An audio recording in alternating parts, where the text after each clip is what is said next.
welcome to the Neurochemical Approach to Advertising and Branding.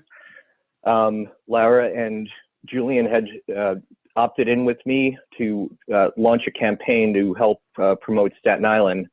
And then we were offered or invited to do something on the neurochemical. And so I brought Julien and Lara in, and we put together a presentation. The people that it landed on found a tremendous amount of value, the participants. So we decided to create a company and put it together and just kind of give this as a value add to other people, kind of introducing what it is that we do and why it is that we do it. So with that said, I'll just jump right in. This is the Neurochemical Approach to Advertising. This is the graphic that was shown on the Savvy Ladies website. Okay, so what are things going to look like post-COVID? We'll just do some speculation here. I don't think things are going back to normal, but hopefully I'm wrong. This pandemic and protests can't be ignored. I'm going to leave this particular page with you guys, the members, to be able to look through and see whether you agree with this or don't agree with this. But some of the things that we're uncovering is that people are now dressing down or working from home. There's a greater mistrust of strangers. Nobody wants to catch the disease or the virus. There's a mistrust of mass media information in general. This is starting to happen, quite prevalently, and the neuroscience, the doctors and practitioners are now finding that people are deeply grieving, whether they would admit to it or not.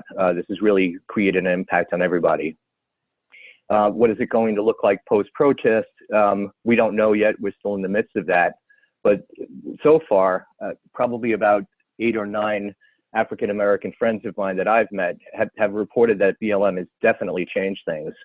And oddly, at least 90% of my white friends, they don't think that the BLM or the protest made that much of a difference. Well, I don't know who's right, but one of them is right, one of them is wrong.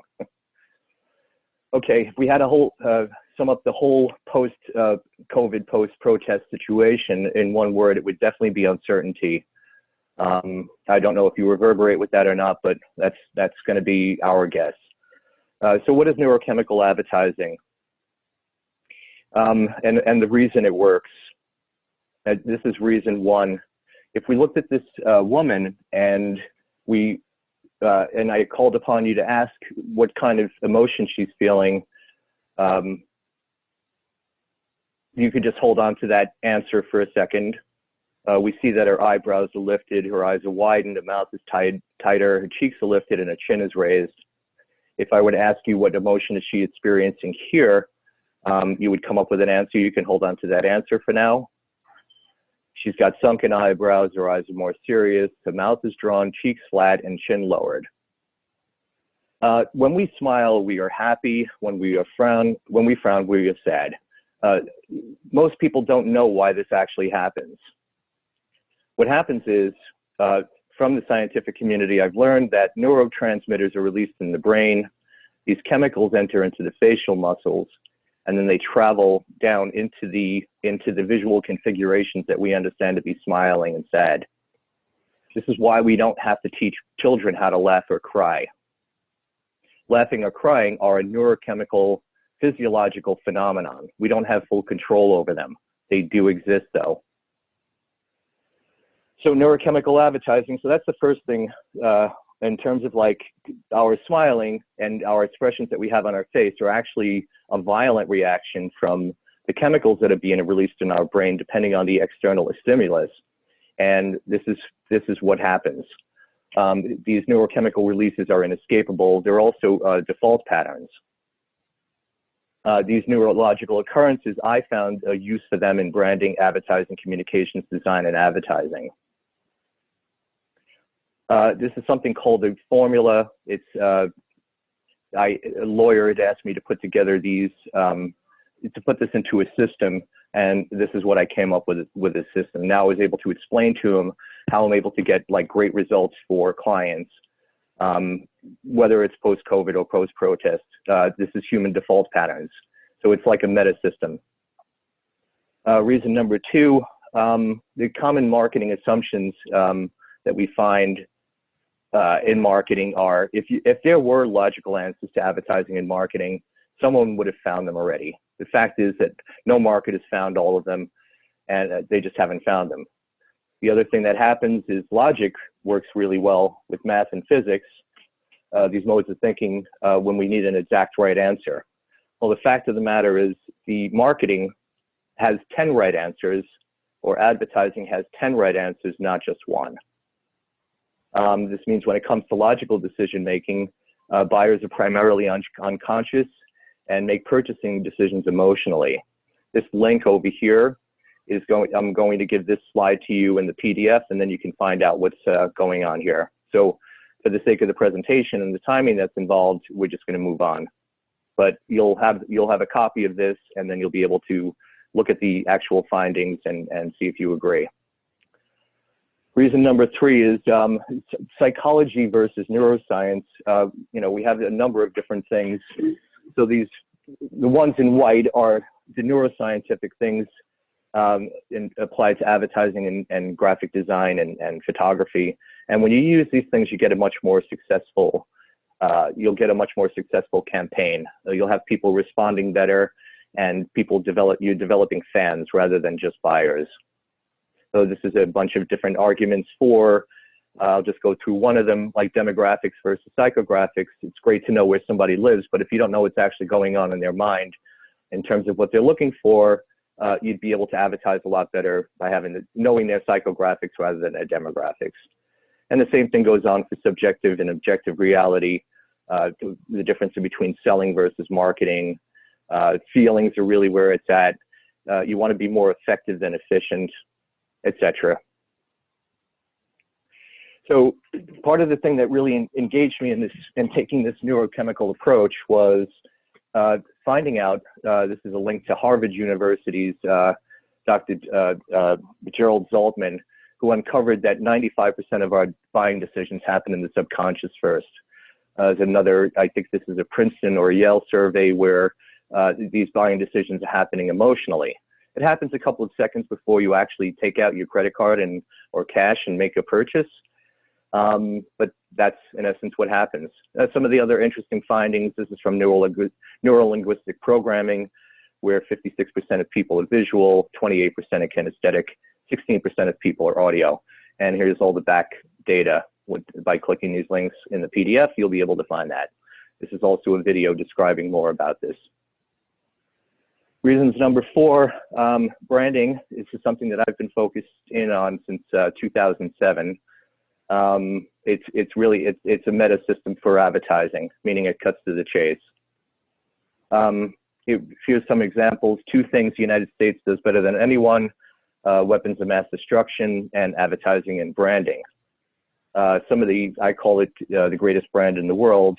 We have these memes, like the red, white, and blue, Uncle Sam, Statue of Liberty, God Bless America, Stars and Stripes. These are things that are known internationally, and why people will arrive on the youngest country, one of the youngest countries in the world, and kind of come here to see if they can make it or break it, that kind of thing. We have a quiz question where we'll give one of the Savvy Lady members we'll do a program for you that's worth $2,000. The current motto of the United States is "In God We Trust." This is signed into law by President Eisenhower. And it first only appeared in the US dollar in 1957. There was another 3-word saying that was put on the United States money prior to that. If you can guess what that is, what I would suggest you do is be the first one to respond to Maggie, and you will get a free package. That's our giveaway. Reason number 5, again, this is the branding. Branding basically encompasses intangibles. So the purpose, beliefs, persona, emotion, and ideally you want to get to a cultural understanding or a cultural affinity with your customer. These are an example of hotels. Hotels are not really tremendously good at branding. So this is a Hilton hotel. This is what the room looks like. This is a Westin hotel, and this is what their room looks like. And this is those two room photographs side by side, and you can almost not even tell the difference.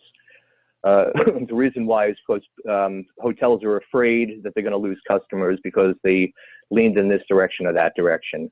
And that fear is really kind of debilitating. So now they become a commodities market rather than a brand market. This is a Harley Davidson hotel. It's actually out in the Midwest. I think it's called the Iron Horse Hotel. And this is what a room looks like. So Harley Davidson is a brand. They really made sure to incorporate their aesthetic into the actual room. So if you're a fan of Harley Davidson and you went to the hotel, this is what you would be expecting to see in the room. Inevitably, there's probably going to be whiskey in this cabinet. This is a Starbucks hotel lobby. There's a Starbucks hotel that's opening up in the United States. I'm sorry, actually in Japan. And this is what their hotel rooms look like. So again, they've taken their aesthetic, the intangibles of the Starbucks, very much like the rest of their cafes, and just incorporated it into their rooms. This is an Apple hotel that's being built out in California. I think it's in San Bernardino. And this is kind of what it looks like, very Apple-y. This is what one of their rooms looks like, which kind of brings people back to the iPod or the iPad days when they first came out with these very colorful devices. So in conclusion, for this particular section, human decision-making is driven by situation and definition. It's not driven by commodities. It's not driven by markets. It's not driven by logic. It's not driven by reason. So situation and definition is what we're first looking at whenever we do a campaign to somebody. This is the whole complete formula, and this is what it looks like. So I've spoken a little bit about branding. Lara will continue with this, and she'll speak about design. Julien will speak about communications, and then I'll end on speaking about advertising. Thanks, Breuk. So right. Can you go back? Yeah, go back one more. Into the formula page. So I just want to point out that if you look at this, the branding and communication are dotted lines. They are intangible, and design and advertising are solid lines. They are tangible. So what that means is that branding is not something you can like point to and sort of see as an object. It's the foundational aspects that go into building good design. You can see good design. You see the logo. You don't necessarily see the thinking behind it, which is more of the branding. So the branding is the intangible that builds the design, and likewise, the communication is the intangible that builds the advertising. You can see the ad, but you don't necessarily see all the messaging that went in behind it. That's the thought process. So in this formula, you spend invest the time to get good branding, you end up with good design. Invest the time to have solid communication, you end up with good, solid advertising. And all of that, as you can see in the formula, drives revenue. So first we'll look at branding, and that's a combination of a company's purpose and beliefs, the brand persona that it identifies with, and the emotions that it elicits, and the company culture that it has created. What is branding? So branding is many things to many people, and a lot of people think that the logo is the brand. The logo is just the visible manifestation of the brand, but it's only a subset of a much larger picture.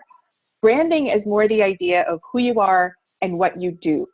It's the way you make people think and feel, and all of that is wrapped up in how you communicate your values. And you can communicate them visually through your visual brand. You can communicate them through the way that you speak, which is the communications. You can communicate them through the way that you have corporate culture and policies, the way that anyone interacts in your brand, from calling you on the phone to walking into your store to taking a look at your website, should all be consistent, and that's all part of branding. You're basically setting the expectation of what is it going to be like to work with this company. The brand should answer that question. So looking at brand image, when you say Ferrari, everybody has the same image. It's not an old beat up secondhand car. It's a car speeding down a track. Whether your personal image is, that curvy mountain road that you see in the commercials, or whether you're seeing a speedway, Ferrari does not mean, beaten up Honda.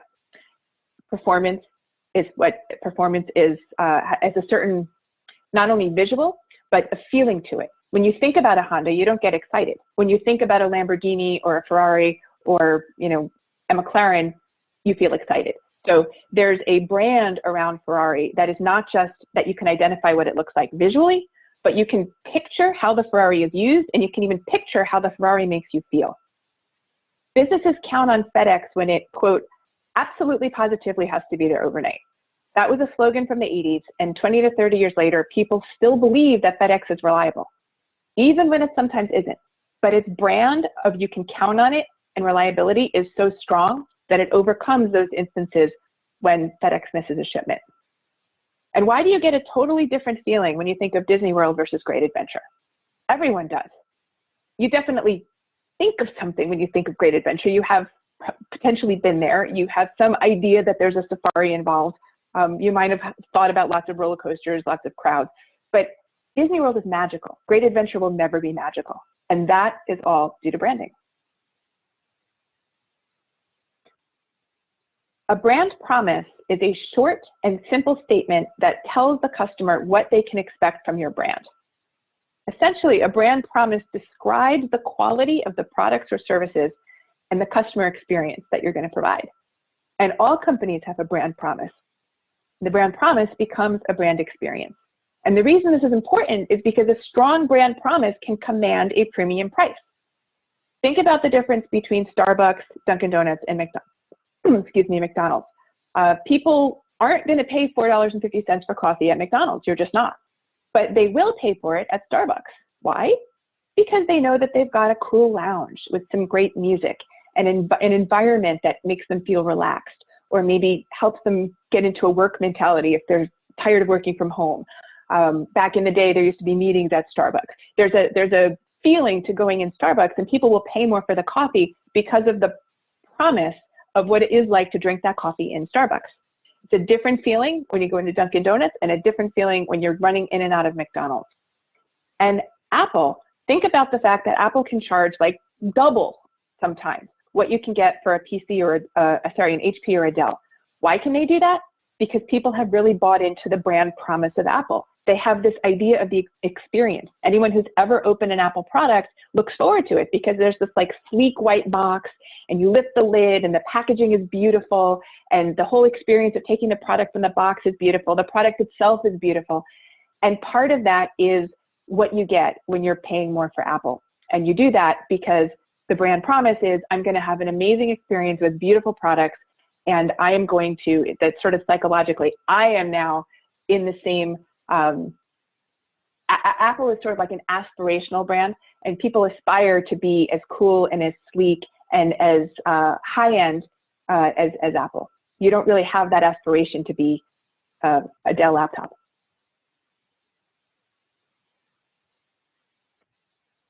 So why is the way that you feel summed up with the name of a greeting card company? Like, what is a hallmark moment? People don't really know how to express it, but everybody knows that phrase, or at least, people in their middle age. I don't know if that's still common with people who are millennials, but at least in our era, Julien, Breuk, and I, everybody knows what a hallmark moment is, even though they can't really describe it. It has to do with Hallmark's brand. And I just realized I skipped it. What does Volvo sell?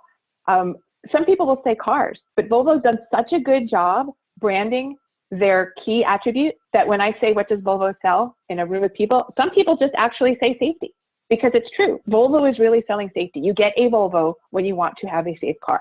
Totally different than Ferrari. Geico's got one of the strongest brand promises.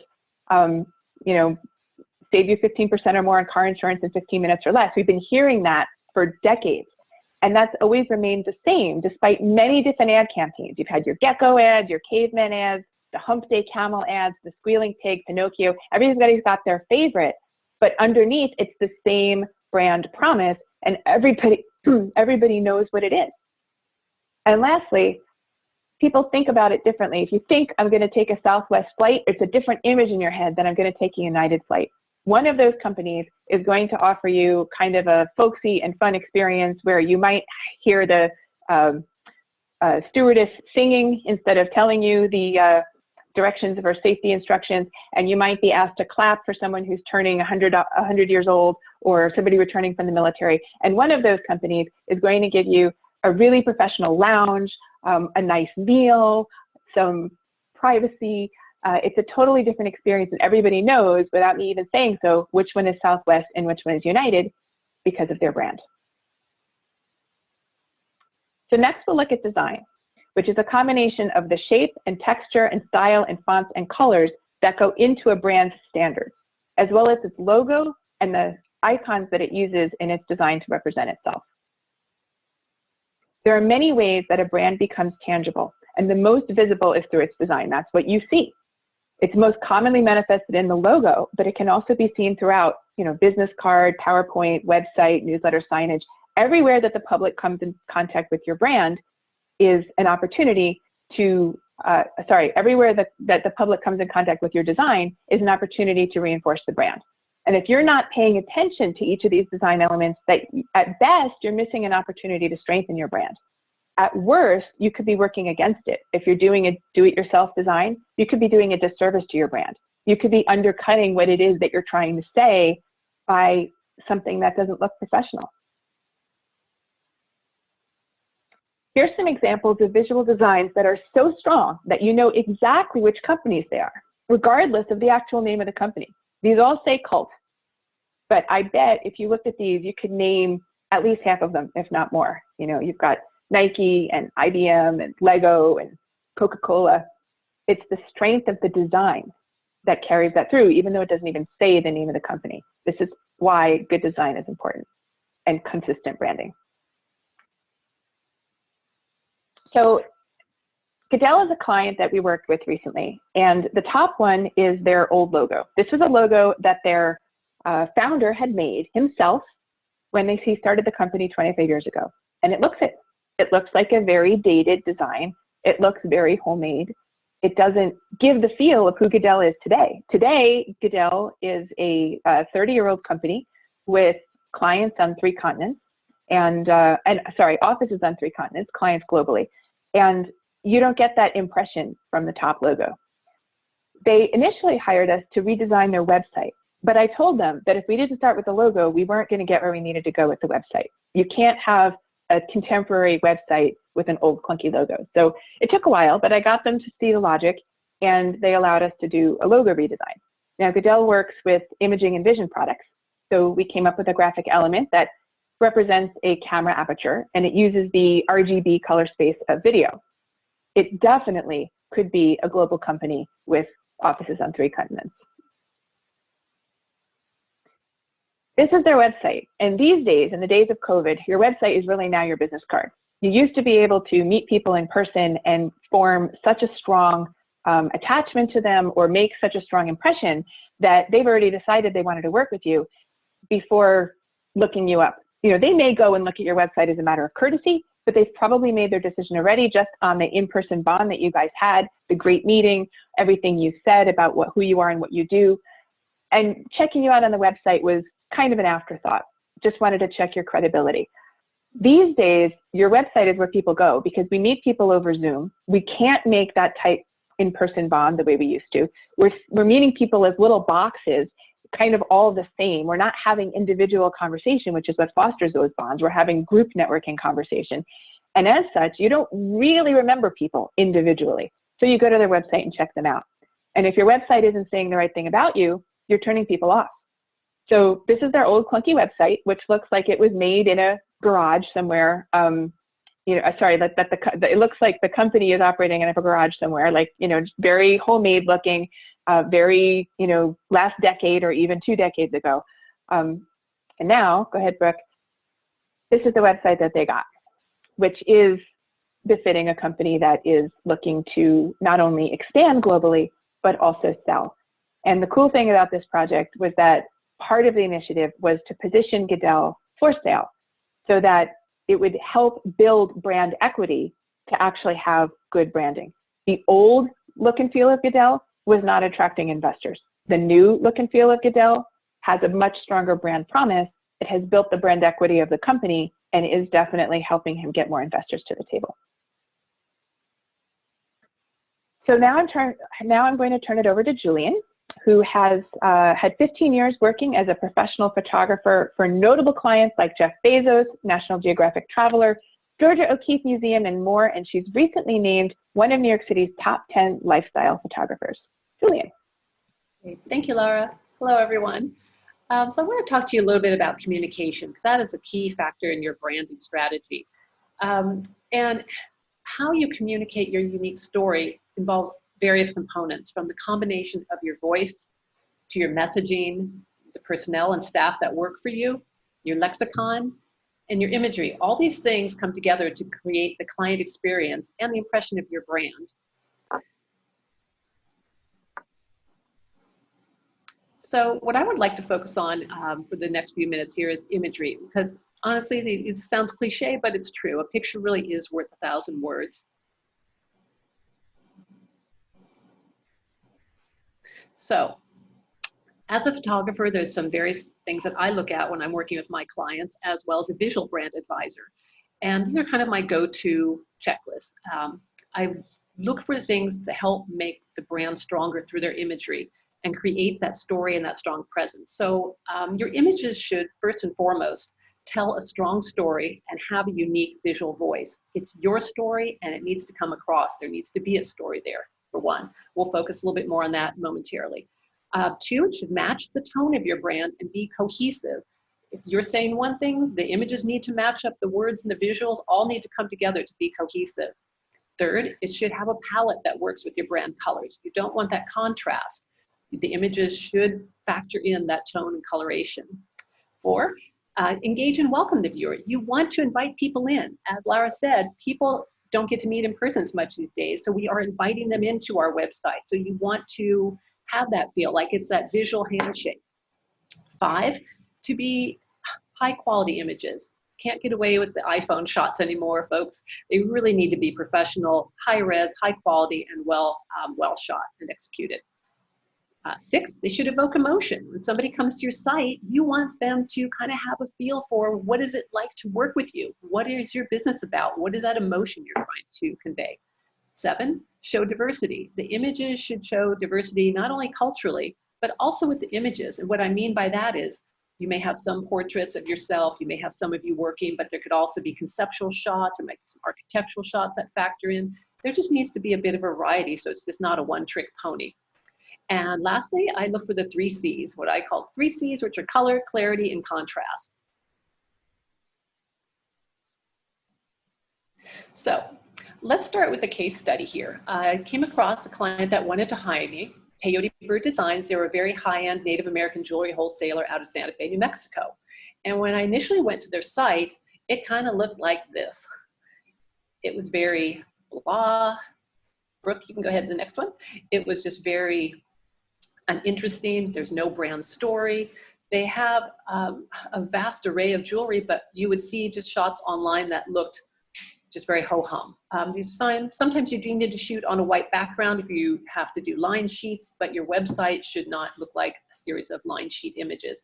It has to tell a story. So I started talking with the client and we came up with a strategy to tell that story. And as I was interviewing him, I wanted to find out, how do you want this to feel? How do you want this to look? What is it that inspires you? And I come to find out, Mark, that he loved Ralph Lauren. He so looks up to him and he wanted to kind of have that feel. That's something that's very luxe, very Southwestern, very rich, kind of that American West heritage. So this is what we came up with. We put a lot of thought into the production, getting the right models, getting the right background, telling the right story to really highlight the jewelry. In the previous shot, you can see that there's just nothing that tells you a story about the jewelry. It looks rather cheap. And I can tell you that a lot of these pieces are incredibly expensive. In this shot here, back to the good shot, you can see the difference. The jewelry on the right looks more expensive.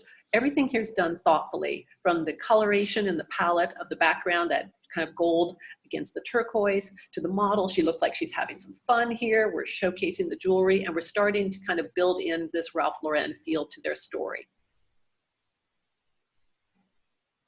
In the next shot here, you see she's partially Native American, so we're bringing in that Native American heritage. She's got the vintage vest on. Again, it's the same textures and feel and coloration, and it feels very luxe, it feels rustic, and it's just beautifully executed. So we didn't want to do just all shots of just the model, so we did some where we staged as well. We're using the Native American elements on the right side to showcase some of the jewelry, as well as when we did pull in a model, we wanted to flip it around and do something more interesting and focus on the jewelry as opposed to the model just wearing a necklace straight down the front of her chest. So again, we're adding a little bit of that variety, and you really get a sense now of what the brand is starting to look like. There's a story here, there's a theme, the images are cohesive, the colors are cohesive, the backgrounds are interesting, there's a backstory to what's going on.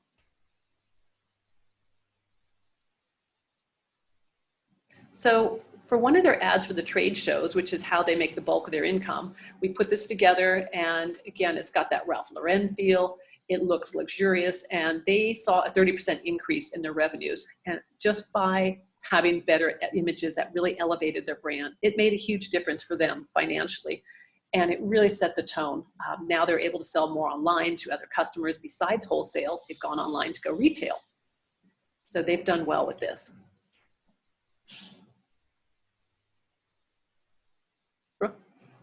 So here's a trick that you can do that is something that I use in my process. I will go to a website of the client, and I will take screen grabs of all the images that are on their site, and I'll lay it out all on a page. This particular woman, I don't know her. I'm sure she's a lovely lady, but when you look at these images, it doesn't tell you anything about her. There's no story. It's just some nice shots of Nancy or whomever she is. And there's nothing that tells you what she does. She's actually a business consultant, but you would not know it by looking at these images. There's no cohesiveness. There's no cohesiveness with the style of the photography or the photographer. They're not terribly professional. There's no color palette. They're not well executed, and there's no interest. But this is very common. You'll see this out there. So you really want to take a hard look at your website and see, is there a story here?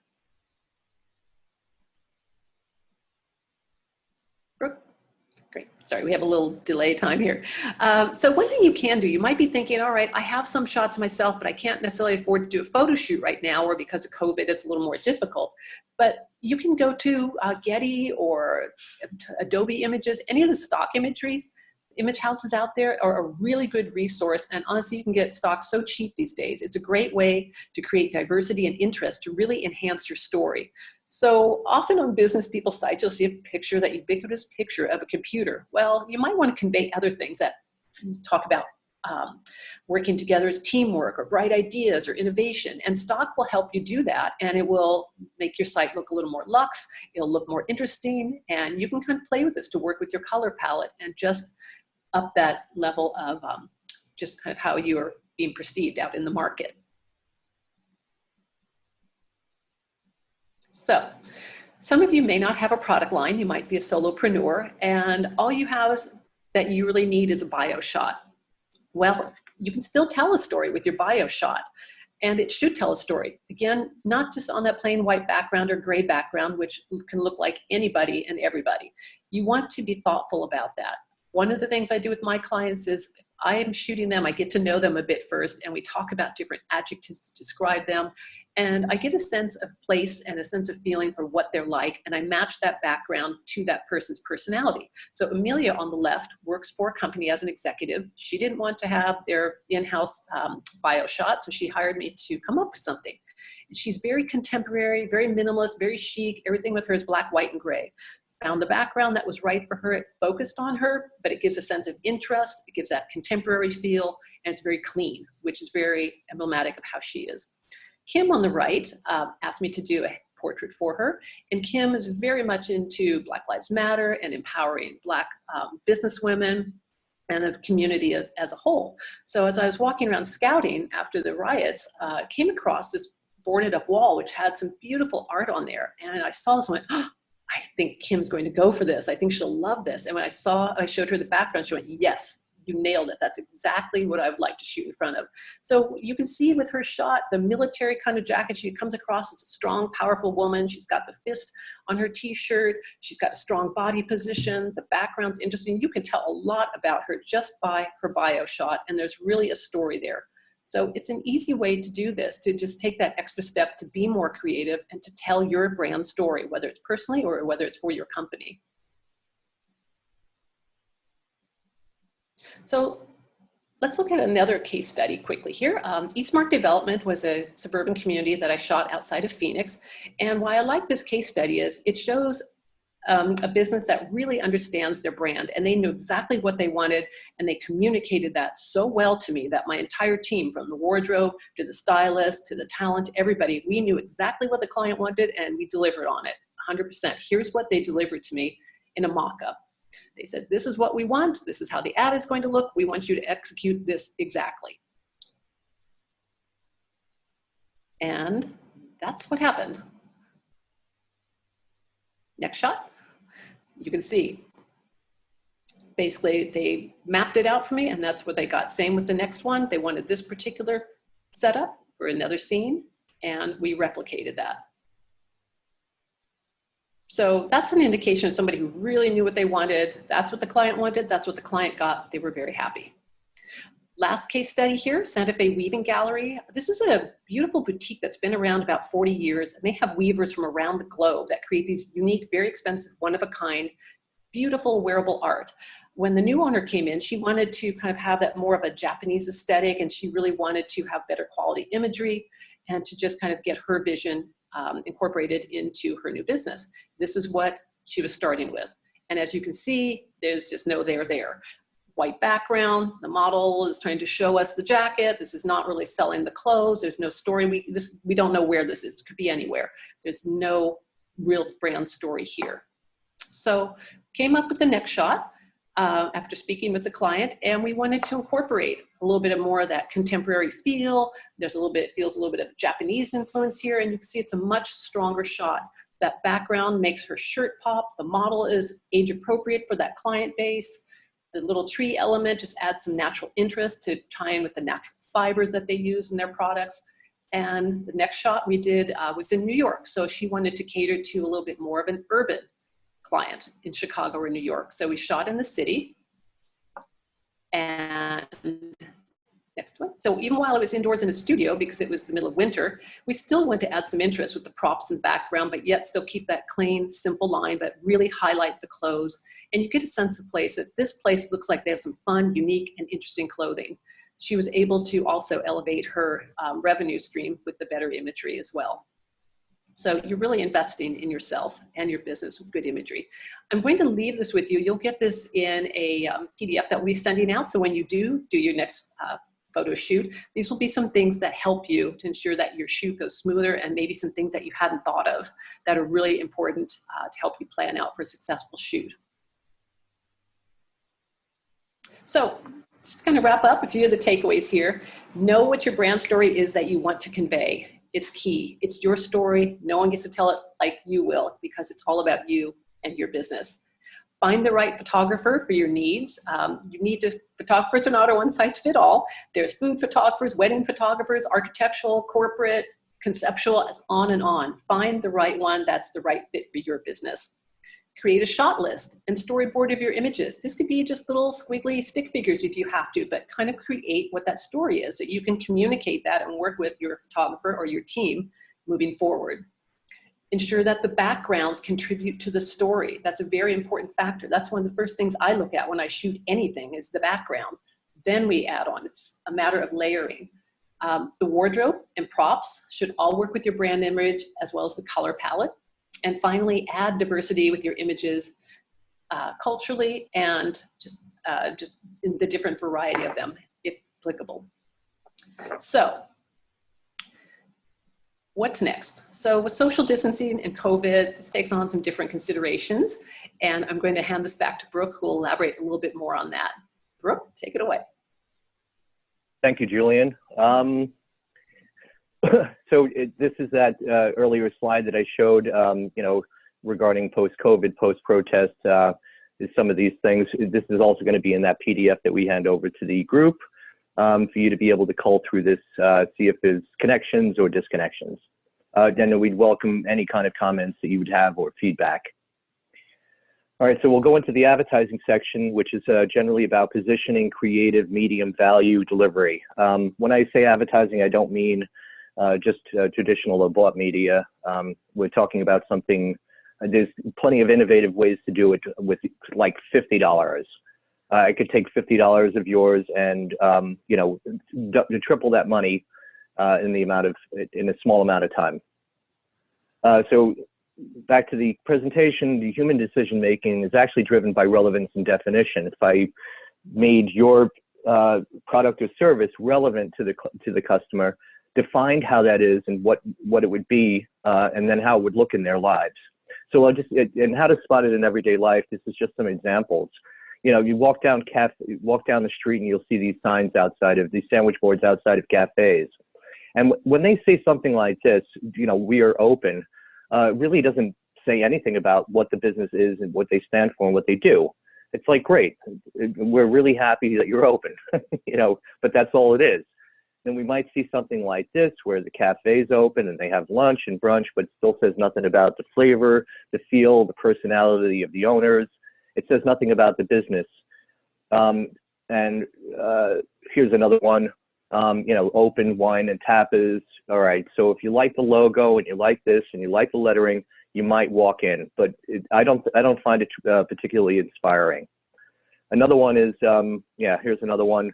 The most exciting thing on this is Rooster Tail. I mean, I wish they had said more about that rather than eat in, take out, curbside pickup. How to get people in neurologically. So all of these components that Julien had delved in deep upon, and what Lara had mentioned, is really to get people to smile and feel special. As we went through the earlier example, we had a person smiling and a person sad.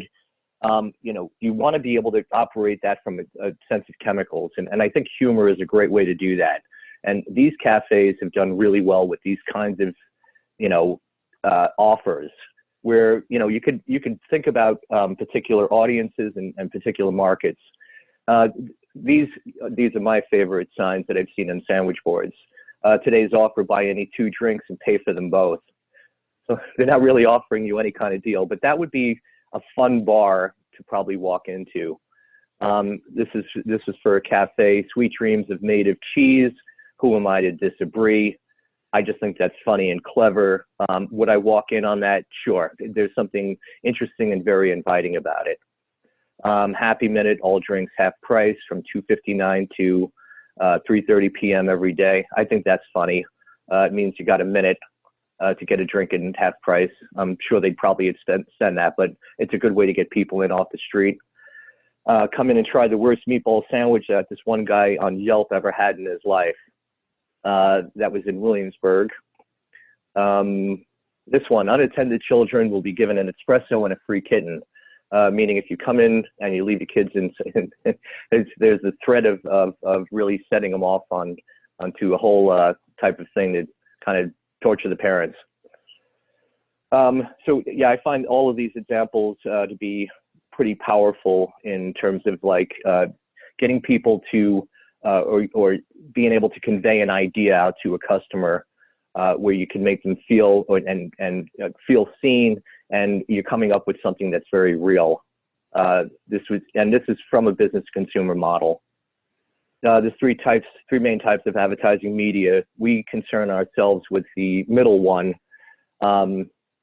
because we found out that that's the way where you can get the most leverage. Paid media is something of the past. Earned media is something that when you have somebody else talking about you. And owned media is a website or a building or a property that you own. So like I said, we focused on earned media, which is really word of mouth. Those bulletin boards that we showed outside, you would be amazed at to how many people will photograph those and share them on Instagram. And that is what we mean by earned media. Getting editorials and articles through public relations, Yelp reviews, shared content, peer-to-peer recommendations. These are all earned media. We focus on that. Case study, I'm just continuing Julian's case studies. This is Queen's Meat. This is like one of these very inexpensive campaigns that we ran. So I did a campaign where he was expecting to do a $40,000 ad spend. I said, we could do it for a lot less. Just pay me, a couple of $1,000s, and I'll come up with a substantial, a lot of money. They weren't necessarily happy with this, but they're an industrial meat factory. And so this is one, I'll show you what the factory looks like. It's not pretty. It really is an industrial meat factory that also does retail. These are so I printed up 1,000 of these business cards. These are the headlines that were on the back. They kind of like have this attitude about them, the original caveman food, where cuts are easy, where every day is Halloween, and all of our animals were once vegan. This is what the factory looked like. I asked them, they had international flags going across the front. I had taken these flags and did one for the fire department, one for the police department, and one for the military. This is right around Father's Day and the 4th of July, so it was mid to late June. That's what the flags look like. I picked them up on Amazon for $1, $2 each, and you can get a full flag. There's a sandwich board, cost $20, and I bought a marker, and then it's not pretty, it's Queen's Meat. And people didn't know that you could walk in because it looks like an industrial manufacturer, so we did semi-open to the public on the other side of the sandwich board. This is actually what happened. So what I did to show the case study was I was working with him in June 2017. We compared June's 2015, 2016. This is what their income was per month. And this is what it jumped to. So he said, you didn't really make that much. It's 400, 500, and 600,000. And I said, well, hold on a second. And between 460 and 529 is only a $69,000 increase. Between 529 and 676 is a $147,000 increase. So that's 28%.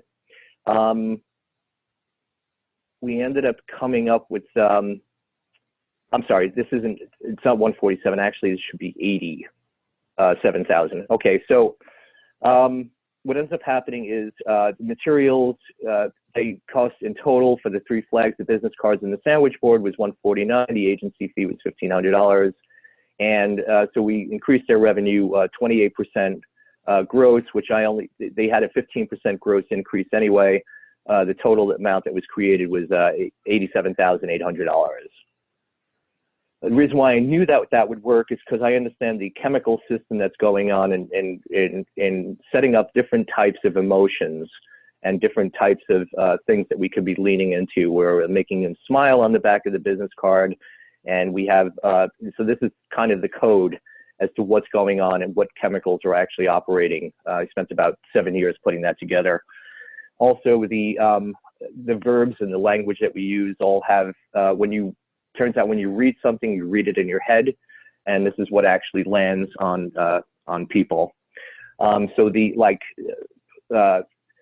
higher vowels will deliver a higher frequency in terms of people's minds. And then there's a matter of what wavelengths and colors that you use, which will generate different neurochemical responses. Ultimately, we get to something called word of mouth marketing. These are some of the statistics. You'll have these links are hyperlinked, so you'll be able to check out more information on that, what word of mouth can do. Word of mouth is a preeminent form of advertising. It's being remarkable. Word of mouth is actually how we launched Kate Spade back in 1992. Word of mouth does 5 times better, still today, as it did back then, than paid advertising. You'll come across word of mouth advertising in advertising agencies, but they generally don't talk about it in the public. Or you won't read about too much of it in blogs. You won't see too much of it in college textbooks and marketing textbooks. But it's really, really powerful. This is our ethical practices. We cannot work with companies that harm people or their well-being. We also won't work with people where we can't double or triple their investment. It just doesn't make good economic sense to me to work with somebody where we can't increase your income. That's the only reason why I think anybody should hire anybody.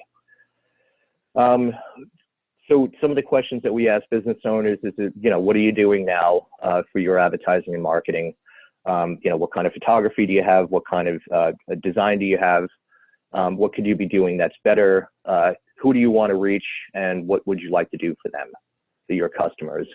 The question always is, and how do you get them to do it? So the secret, well, I'm just putting the secret here because secrets sound interesting. So the secret is the biggest and baddest and best brands are shaped by their audience. This is an unusual thing where a lot of business owners think that, oh, I can take what it is that I want to sell to them and I'll just sell it to them. And that's not what the best brands and biggest brands are doing today. They're allowing themselves to be exposed to their audience. They cultivate customer engagement through social media.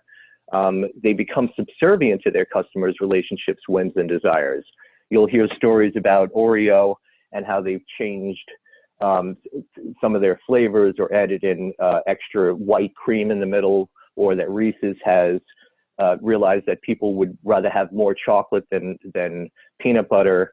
There's an interesting situation that came up with Elon Musk, where one guy had complained that whenever the audio goes off in the front of the car, that it would wake up his children who were sleeping in the back of the car. And so Elon Musk responded to that with creating something called Dave Mode in the Tesla. And Dave Mode is dedicated to the guy who made the complaint in social media. And so he called it Dave Mode. That means that the sound would only come up in the front and not in the back, so it wouldn't wake up the kids. So really the customer is the one who delivers the money to you. That's why you should care so much about them. They should always come first. Only then can we assure success and survival for your business, is just by thinking about customer first. This is a list in do's and don'ts. I won't go through with this. This is one of these things that we're going to be handing over to you in the PDF file. I would say do your personality. That's going to really come across as authentic. Be honest. Use humor if possible. Look cheap if you are. Look expensive if you are. Do not just list your services. Do not just list your products. Don't think that you're going to be able to bore customers into buying. I would not ever ask questions in ads unless you know exactly what their answer is going to be. So you can go through the rest of that at your leisure. These are collectively between Julien, Lara, and I. These are some of the clients that we've worked for. These are what we do in terms of specialisms. This is our list of bios, which was read earlier. And we encourage you to all reread this presentation and do it yourself. That's what DIY means, if you have time to spare. I think it can be done. I think we've given you enough methods to kind of, enough to think about. If you don't have time to spare, contact us to see if we could help. Our efforts are there to just save you time and to save you money. And our little slogan is whisper while everybody else screams. And we'd like to give a special thanks to Savvy Ladies for having us host this. The answer to the question that I had asked earlier regarding America, what was on the money, the answer is mind your business. They didn't mean mind your business like a nosy neighbor or something like that. They meant, focus on whatever industry or whatever it is that you're selling. That's what they meant by mind your business. That was what was on the United States money prior to 1957. And that's it. Okay, great. Thank you. We can open it up for Q&A now. So a reminder, if you have a question, you can use the chat, or you can also email your question to info@savvyladies.org. And so the first question that we have for you is asking if there's a general rule about which types of fonts and colors mean certain things. Are there kind of do's and don'ts for fonts and colors? There are. Yeah, there are. And I'm going to give you very, very generalities, but you can also go look in you can Google this. There are many articles about it. So in terms of fonts, the font that you see at the top of 8 Grape where it says advertising is a sans serif font, because It doesn't have little feet or serifs like a typewriter would have serifs. Like on the T, we've got like a crossbar and then there's like little feet. So a sans serif font in general is more modern, more contemporary, and a serif font is more traditional. So a law firm would use a serif font and a tech company would use a sans serif font. Anything that's like sort of a handwriting font, there's a lot of different fonts called display fonts, which are like handwriting or you know, funky letters that you might see on like a poster, for example. Those are appropriate as headlines, but they're not really appropriate as you know, to write the whole entire email in that font, because that's going to come across looking not professional. So with fonts, you have to look at what whether it's professional and non-professional. You also have to look at like what you're conveying in terms of like the underlying aspects of like, you know, reliable, trustworthy. Like a bank would be something that would want a serif-based font, perhaps, if they're trying to show like they've been around for many years and or decades or centuries, and they're taking good care of your money. Whereas maybe a hedge fund or like something, a different money instrument that's like more like PayPal or Venmo, which is more modern, might use a sans serif font to show that they're modern. In terms of colors, there are absolutely specific messages behind each color, and it's instead of just going through them, I invite you to go and Google them, but just like a few. You generally see green for money or growth. A lot of clients who have financial services firms want to use green in some way. You have a lot of blue and green in tech. Although sometimes people are going to like different colors because it stands out, because there aren't a lot in that color. Red can be either very attention-getting or it could be like angry. I mean, the color in combination with what you're using it for is going to craft a more specific message. You know, generally warm colors like oranges, yellows, and reds are more happy and outgoing and friendly, and then blues and greens and purples, which are cooler, are a little bit less, I don't know, a little bit less about connection and more about professionalism. This is very, very general. And then even within the color, it's the tone that matters. Like primary colors might be used for something like a nursery school, you know, that standard red, blue, green, yellow that we see in building blocks and whatnot, but like different tones of those colors can convey sophistication. Okay, thanks, Lara. That was very, very helpful. The next question that we have for you is saying, I provide professional services for clients and I always struggle with photos and images. I can't take photos of all of my clients and I can't photograph a physical product.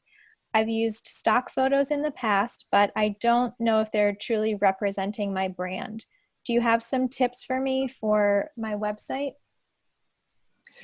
Well, I'm taking it that's the ball in my court. So, well, I guess I'd really have to see your website to get a better sense of this. Seeing that I'm visual and this is a visual question, it would be helpful to see that. But it's hard to do this without a back and forth conversation, but I would say you really want somebody that can view this and be objective.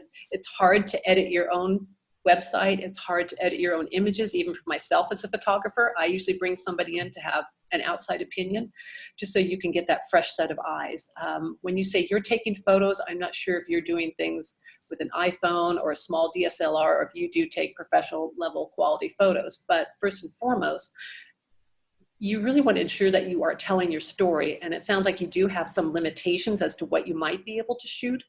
So it's kind of general and vague without really seeing your site, but I would encourage you to come up with a narrative of what is it you're trying to convey to your clients? What are some of the adjectives? What do you want them to feel? How do you want these images to look with the color palette, as things that I mentioned earlier? And just even some little tweaks can help pull that together. And as far as the stock, I mean, some stock gets used over and over and over, but if you take the time and do some searches or find some more of the lesser known stock agencies, you can come up with some pretty creative images that can enhance your site that won't look so redundant that other people may have used. So again, it's really about working with someone to help you in this process. It's hard to do it by yourself, and I applaud you for trying to do that. But I would just say map it out and do a storyboard and just keep playing with that. Even with the stock images, take little screen grabs and put them on that sheet, as I mentioned earlier, and see how your visuals start looking. And if it's looking cohesive, if it's telling the story, or if it isn't. That would be my best tip for you for now, until we could get on perhaps a conversation together and have a closer look. Okay, great. Thank you, Julien. The next question for you is asking if you have some suggestions for when a company's focus is not related to what's been happening recently with the protests or with COVID. Do you feel it's important to make a statement? And what can you do if you're not sure how your customers would feel about this statement?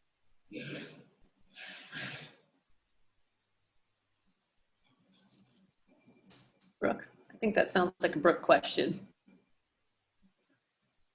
Oh, Brooke, you're muted. Thank you, Julien. Okay, so one of the things that you kind of need to do as a brand is you really kind of have to come in strong on what side of the fence you're on. You don't have to. I mean, I would suggest that you do, because that is what a brand is. For instance, Nike deciding to hire Kaepernick and as a spokesperson for the Black Lives Matter movement was a very clear indication. Yep, you're going to have people burning their Nike shoes and then swearing never to participate with that brand again. But then you're going to have other people who are really going to maybe never had Nike before and then start buying the sneakers. So it's a tricky question. It really has to do with where your values are, where your morals are. I would say to stick to those guns, but those kinds of things are not for everybody. Some people are like, well, I'll lose these 5 clients and then I might gain some other clients, or I might not gain some other clients. Those are all risky. What I would say to do is, get in touch with us. We can do an assessment on that and see, what the risk factors would be, who your competition is, and be able to kind of put that into a plan. And then it would be, we would load up the weapon or the missile, and it's up to you to light it and launch it. That's the best that I could say about that. Okay, thanks, Brooke. Next question is saying, wondering what's your opinion on Twitter and Instagram and the value and challenges of promoting a product and services on social media?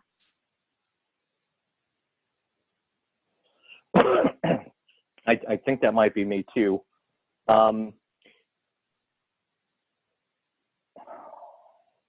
Okay, so that is a completely loaded question. If you're doing business services, if you do B2B business services, B2C business services, putting out content on Twitter is going to work better for you. If you're looking for that millennial and Gen X audience, Instagram is going to work better for you. So it really depends on who the audience is that you're trying to reach, and whether or not you have something visual to offer. But there are hundreds of techniques that go in on that. But really, for a quick silver bullet version of that, of everything that I had just said, the silver bullet version is put out what's important to you, put out what it is that you're doing in your life that connects people to you on Instagram. Put out what's important to you, put out what articles or what other information out there that you find that might be valuable to your audience, and put that up on Twitter. So that would be the 2 immediate knee-jerk responses. If I had to put that in a book and couldn't connect with somebody, that's what I would tell them to do. but otherwise, it's a loaded question. It's a very in-depth conversation. Social media has taken a number of twists and turns over the last couple of years. Navigating that really has to do with who you are, who you're marketing to, whether or not you're a product or a service, local or national or regional. So really, there's a lot of other factors that go into that. I hope that helps. Okay. Yes. Thank you, Breuk. Another question is saying, I have to use a freelance photographer and designer when I have new projects based on financial constraints. How can I make sure that they're adjusting to my brand images as needed? How can I make sure they are adjusting to my brand's images as needed and moving forward? Do I sit down and have a conversation with them before getting started? I'm going to jump in with the image aspect of that. Absolutely. There are a lot of photographers that will just show up to a job, and they may be very well qualified, and they'll just point, shoot, and go. Personally, and not everybody does this. There's a lot of photographers that don't have a branding or marketing background or business background, so they don't always bring that to the table, but they are often creative. Don't leave it to them to come up with your images. You are in the driver's seat. It's a bit of a partnership. You want to ensure that you are conveying to them what you're expecting, what you're looking for. Definitely get their input. See, they may have some ideas, and it's a collaborative effort. It's a team effort. It helps if you maybe can pull some tear sheets, things that inspire you, or a look that you're trying to go for, just to give them a clear view. They can't necessarily get in your head, but the more you can communicate to them visually, photographers are obviously visual, the more tools that you can show them and come up with that storyboard, whether you create it or whether you both create it together, so you know what the colors are going to look like. You got to do your homework. You can't just leave it all to the photographer. It is a process. As far as looking at the locations and the backgrounds, you really want to make sure you're happy with everything that's going to happen on that shoot day. The more you can plan in advance, the better. In some cases, if it's bigger shoots, I know if you have budget constraints, you can't always do this, but it helps when you get to that next level to get a producer. There are photo producers that will help you with talent casting, locations, fees, permits, getting all that stuff lined up for you to take a lot of that pressure off of you. But in the meantime, you're going to just really have to work with that photographer and assuming that is the right person for you. If you are investing in this, I would say wait until you can have the absolute best photographer that your money will buy. And if it means waiting a little longer, I would say wait, because I see this happen far too many times. I get brought in for various clients to clean up messes that they entered into with photographers that weren't the right one for their particular needs. Or they didn't want to spend much money, they wanted to skimp on it, and then all of a sudden they have to reshoot. And I can tell you that's going to be a much more costly situation in the end if you have to keep reshooting because you're not getting what you want. It's better to wait till you can afford to do it right and with the right photographer that will understand you and your brand. And I guess I'll chime in from the design aspect. I think it's the job of any designer, whether they're freelance or small boutique design firm owner, to manage expectations for the client. Everybody has a different process. And everybody, they're all similar more or less, but everybody's got a very specific way of doing it and a different set of outcomes. And so some designers will start out by giving you multiple versions of something to choose from. Others will just do one. There are ways to make a project more robust, and thus it will have better results and be more costly. And then ways to cut corners and make it less expensive. As with anything, you get what you pay for, although you're right, when it's a freelancer and who doesn't have the overhead that a small firm does, the hourly rate is less. But even within just working with a freelancer, there are ways to do things with cutting corners in mind versus having a robust design process in mind, as well as somewhere in between. So I would just suggest that you talk to, have as much conversation as you can ahead of time about what the process will be so that you have your expectations aligned with what's going to result. I've seen it happen where a client expected that they would get this great logo. Sometimes people think like, oh, you know, I don't know. I know they know it's not like pressing a button, but like that it's a more automatic or automated process than it really is. Creative process can sometimes be really messy, and you need time to let it percolate sometimes and develop when you're coming up with like a logo from scratch. It's a little different when you already have a brand and you're applying it to a website or a brochure or something like that.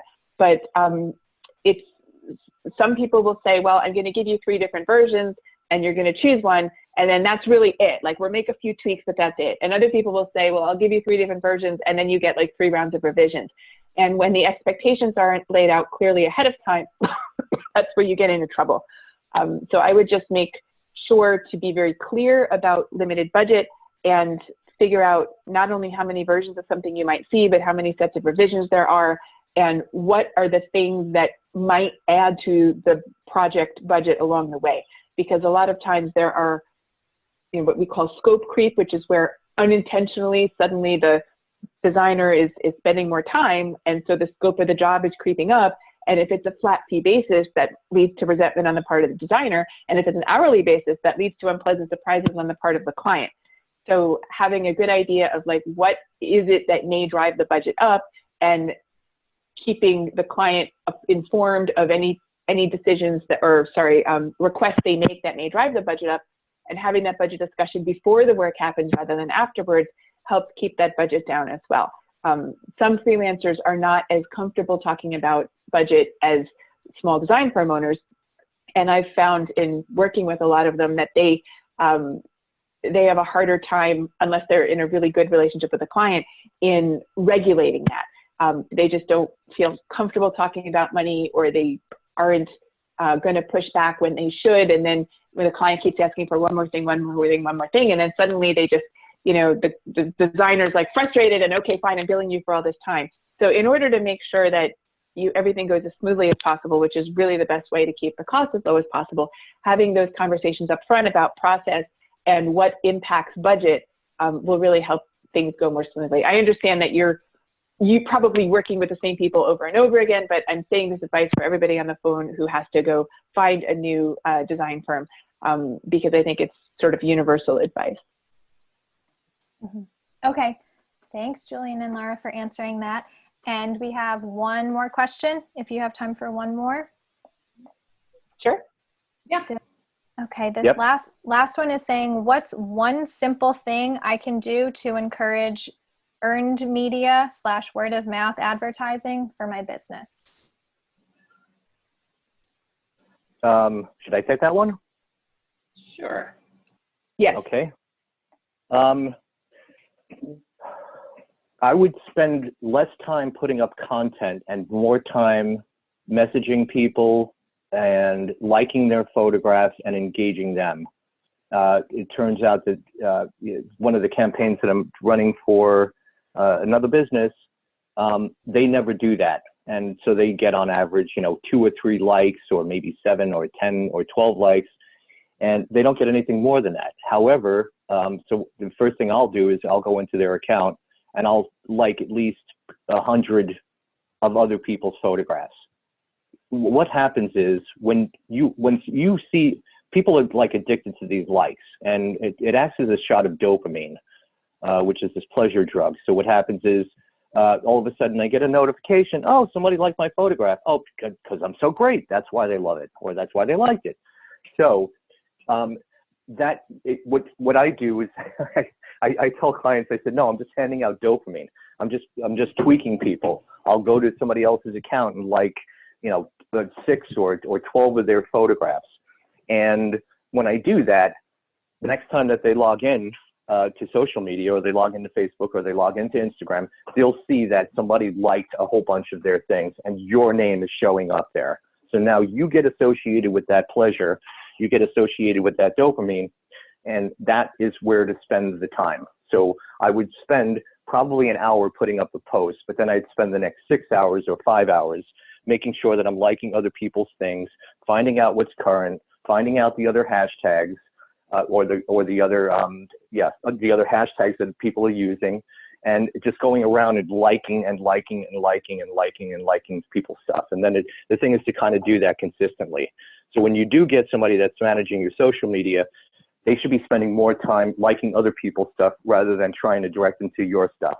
Because what happens is when you go around and like a lot of other people's stuff, they'll actually start just being curious about you and finding out what it is that you do. And I think that's an optimal path, at least with my clients, where I'm able to show them an ROI on it. I hope that answered the question. Okay. Yes, I think that's very helpful. Great tip. Julien or Lara, I'm not sure if you had anything else to add to that. No, I think for me, Breuk really covered that. I feel the same way. Okay, great. So I believe those are all of the questions that we have today. So I want to thank you again, Julien, Breuk, and Lara, for a really great presentation. And I want to thank everyone for joining us today. We will be following up with an email that 8th grade has kindly said they'll be including a PDF for everyone, and we'll send this recording as well, and contact information if you have any follow-up. So thanks again, everyone, for joining us today, and thank you so much. Bye, everyone. Thank you. Okay. Bye-bye. Bye-bye. Bye. Thank you, Melissa. Bye.